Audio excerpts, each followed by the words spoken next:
Opština Apatin poznata je po prirodnim bogatstvima i velikom turističkom potencijalu. Međutim, pre nego što od prirode napravimo i turistički proizvod, potrebno je da je dobro upoznamo.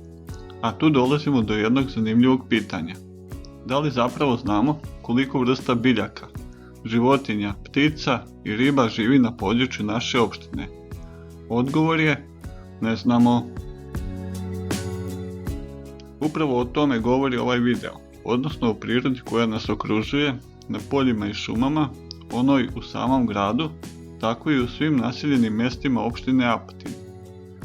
Fotografije koje vidite u ovom videu preuzete su sa Wikipedije i prikazuju neke od biljnih i životinjskih vrsta koje se mogu sresti na području Apatina i njegove okoline. Ali da se vratimo na glavno pitanje.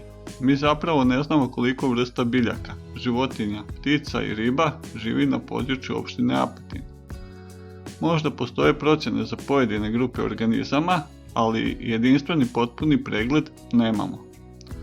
Posebno je zanimljivo što ne znamo ni sve vrste rečnih rakova, školjki i drugih manje upadljivih stanovnika naših voda koji ovdje žive. Naravno, napraviti potpuni spisak svih vrsta praktično je nemoguć zadatak. Priroda je previše raznovrsna, a promjene se dešavaju neprestano. Međutim, stanje se može značajno poboljšati i to mnogo lakše nego što većina ljudi misli.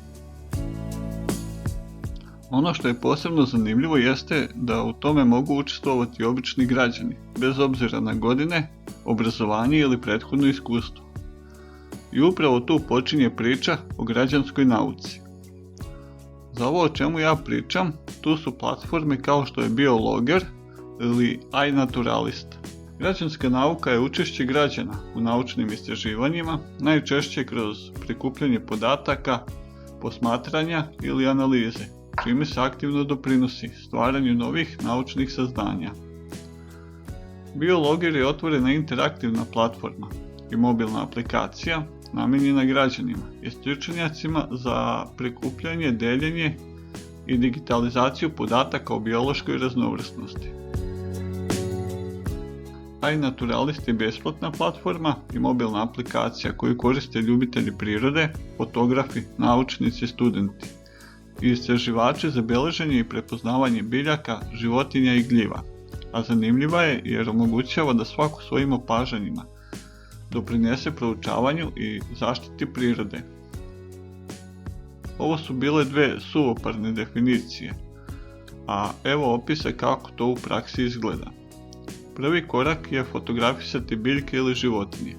Drugi korak je identifikovati koja je vrsta i prebaciti fotografije na sajt Biologer ili na sajt iNaturalist.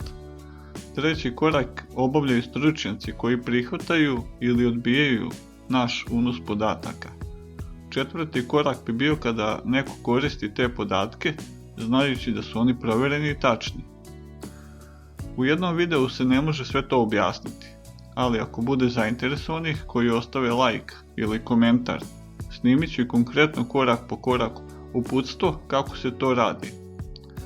Ovdje moram spomenuti koristi koje se mogu ostvariti od ovakvog angažovanja. To su: proširujete znanje, boravite u prirodi, postajete deo veće zajednice, zatim razvijate dodatne veštine, otvarate vrata za dodatno angažovanje, također pomažete i u očuvanju biološkog i lokalnog nasleđa.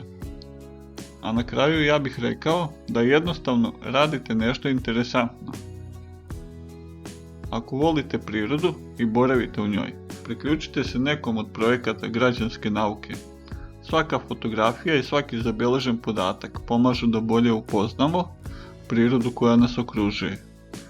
A kada budemo znali šta sve imamo, bit će mnogo lakše da to sačuvamo, predstavimo drugima i pretvorimo u vredan turistički i obrazovni sadržaj za buduće generacije.